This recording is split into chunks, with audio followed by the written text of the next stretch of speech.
Assalamu alaikum dear student, I am Amir Prince, your chemistry teacher and you are watching my channel Chemistry Lover। तो students हमने जो second year का जो syllabus था वो start किया हुआ था। हमने फर्स्ट चैप्टर स्टार्ट किया था periodic classification of elements and periodicity. हमने पीरियोडिक टेबल के बारे में पढ़ा था। उसके बाद हमने पीरियोडिक टेबल की हिस्ट्री के बारे में स्टार्ट किया था कि मुख्तलिफ साइंटिस्ट ने किस तरह उस पर काम किया। तो कल हम कुछ साइंटिस्ट के बारे में पढ़ा था। आज जो हम पढ़ने जा रहे हैं वो हम पढ़ेंगे इंशाल्लाह मेंडलीव पीरियोडिक टेबल। मेंडलीव एक हमारे पास रशियन साइंटिस्ट था जिसने हमारे पास एक पीरियोडिक टेबल दिया। उसने पीरियोडिक टेबल में क्लासिफिकेशन, जिस तरह हम एलिमेंट्स की क्लासिफिकेशन करने हैं उसमें उसने हेल्प की, हमें एक पीरियोडिक टेबल दिया, इसलिए उसको हमने नेम रख दिया मेंडलीव पीरियोडिक टेबल। ये हमारे पास रशियन केमिस्ट था। इसने 1871 में वर्क किया हमारे पास एलिमेंट्स के ऊपर, उनकी क्लासिफिकेशन के ऊपर 1871 में वर्क किया। क्या किया कि उसने एक हमारे पास पीरियोडिक टेबल दिया जिसमें हमारे पास जो पीरियड थे वो हमारे पास 12 थे एंड ग्रुप्स कितने थे 8। कल मैं आपको बता चुका कि पीरियड क्या होते हैं एंड ग्रुप्स क्या होते हैं। हमारे पास जो पीरियड होते हैं वो हॉरिजॉन्टल रोज होती हैं और हमारे पास जो ग्रुप्स होते हैं वो हमारे पास वर्टिकल कॉलम होते हैं इन द पीरियोडिक टेबल। तो वो बात हम कर चुके थे। तो आज हम देख रहे हैं कि हमारे पास जो मेंडलीव था उसने अपना पीरियोडिक टेबल दिया, उसने पीरियड के बारे में दिया और हमारे पास ग्रुप के बारे में बताया।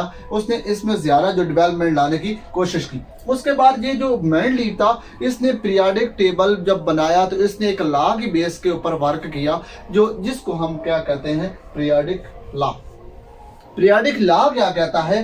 This law states that if the elements are arranged in the ascending मतलब increase order of their atomic masses, the chemical properties repeat in the periodic table.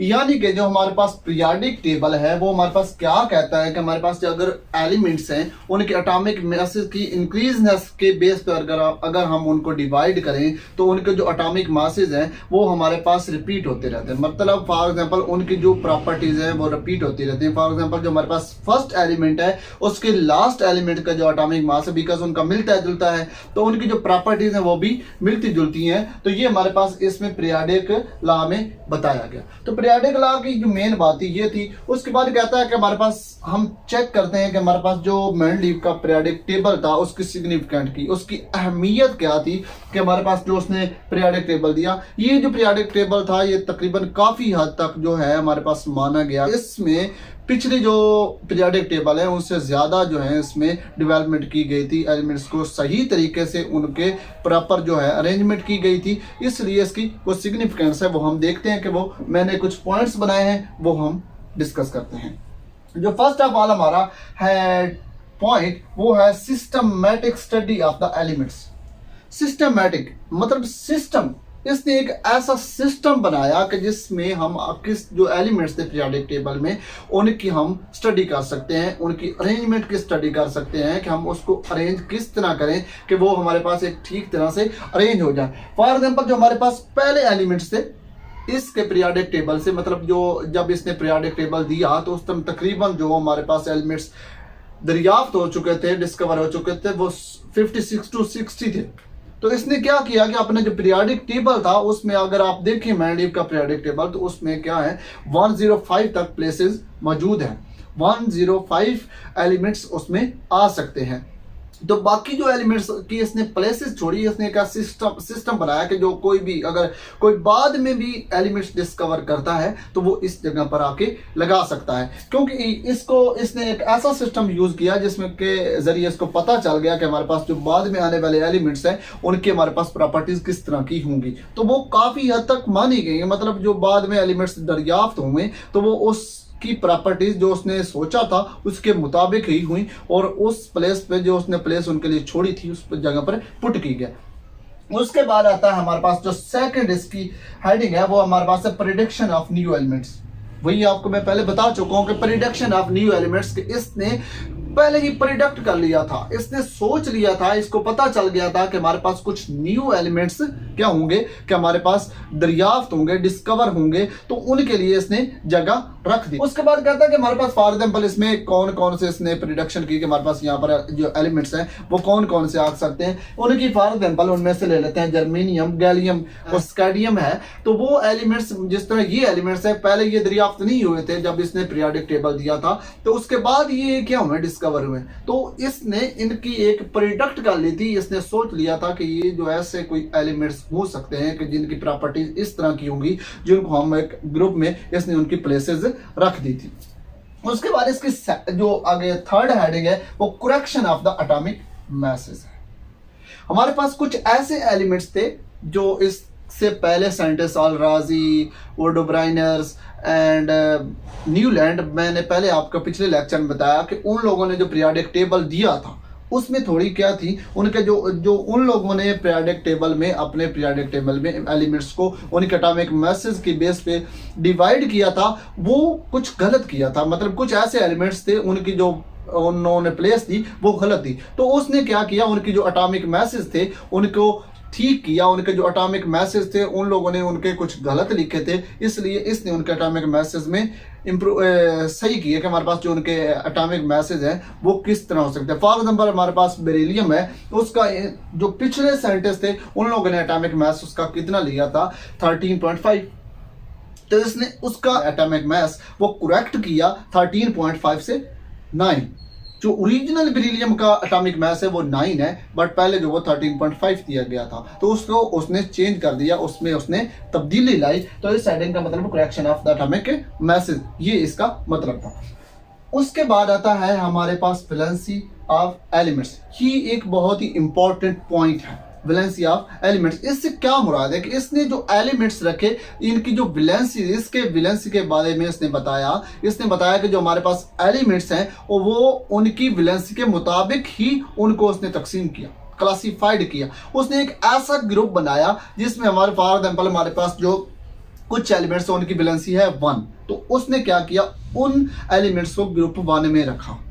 अगर फॉर एग्जाम्पल हमारे पास है वैलेंसी 2, तो उसने क्या किया, उसको ग्रुप 2 में रखा, उसकी वैलेंसी को उसकी ग्रुप्स की वाइज उसने अरेंजमेंट दी। ये हमारे पास इसका मेन पॉइंट एंड बहुत अच्छा पॉइंट था। इसका मतलब क्या है, इसका मतलब ये है, फॉर एग्जाम्पल ये मैंने बताया कि group number is equal to valency of the elements, कि हमारे पास जितना ग्रुप नंबर होगा वो उसके क्या होगा, उसके इक्वल होगा उसकी वैलेंसी के। उसके बाद अगर हम इसके पीरियोडिक टेबल के हम देखें, कुछ इसके डिफेक्ट भी थे, इसकी कुछ गलतियां भी थी कि जो इसने हमारे पास जो पीरियोडिक टेबल दिया उनमें कुछ डिफेक्ट थे, वो हम डिस्कस करते हैं। उसके कुछ पॉइंट्स बनाए।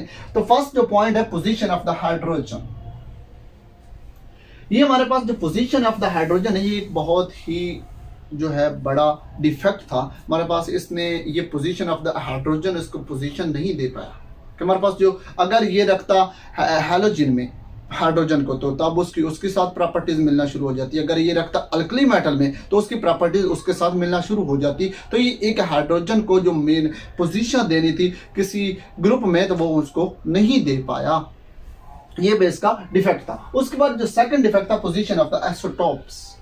आप जानते हैं कि जो हमारे पास आइसोटोप्स होते हैं उनके एटॉमिक मैसेज एक दूसरे के साथ मिलते जुलते नहीं होते। फॉर एग्जाम्पल हमारे पास हाइड्रोजन है, हाइड्रोजन के हमारे पास 3 आइसोटोप्स होते हैं, प्रोटियम, ड्यूटेरियम एंड ट्रोटियम। तो उनके अगर हम मैसेज देखें 1, 2, 3 के लिहाज से हमारे पास उनके तीनों के एटॉमिक मैसेज मुख्तलिफ है। तो उसकी बेस पर तो हमारे पास इसने तो सिंपल ही एलिमेंट्स को, एक एलिमेंट लिया उसको सिंपल ही किसी ना किसी ग्रुप में रख दिया, बट इसने आगे आइसोटोप को नहीं बताया कि हमारे पास अगर इसके 3 आइसोटोप हैं उसका क्या हाल है, उसका क्या सोल्यूशन है कि हम उसको किस ग्रुप में रखें तो हमारे पास उनकी पोजीशन वो है परफेक्ट हो सकती है। इसलिए ये नाकाम हो गया था आइसोटोप की पोजीशन बताने में। उसके बाद आता है position of the lanthanide and actinides. अगर हम देखें लैंथेनाइड को तो उसके लैंथेनम के बाद हमारे पास उसके 14 एलिमेंट्स हैं। अगर हम एक्टिनाइड्स को देखें तो उसके हमारे पास उस एक्टिनम के बाद उसके 14 एलिमेंट्स हैं। इनको हम रेयर अर्थ मेटल भी कहते हैं। ये हमारे पास जो लैंथेनाइड एंड एक्टिनाइड थे इनकी ये पोजीशन नहीं बता पाया। इसने अपने पीरियोडिक टेबल में लैंथेनाइड एंड एक्टिनाइड की जो पोजीशन थी उसके बारे में कुछ नहीं बताया। बाद में जो मॉडर्न पीरियोडिक टेबल डिस्कवर किया गया उसमें उन लोगों ने कंप्लीट बताया कि हमारे पास जो लैंथेनाइड है एंड एक्टिनाइड है उनके लिए उन लोगों ने एक अलग ग्रुप बनाए, उसमें उनको बताया। बट ये जो मैंडेट था ये बताने में नाकाम था, इसने बताया नहीं था कि हमारे पास जो है हम एलिमेंट्स को क्या लैंथेनाइड्स जो एंड एक्टिनाइड्स हैं उनको कहाँ रखें। उसके बाद कहता similar elements were placed in the differently. इसने क्या किया, इसने कुछ ऐसा किया कि हमारे पास कुछ ऐसे एलिमेंट्स थे जो सेम तो थे बट उनको क्या किया, इसने मुख्तलिफ जगह पर रख दिया।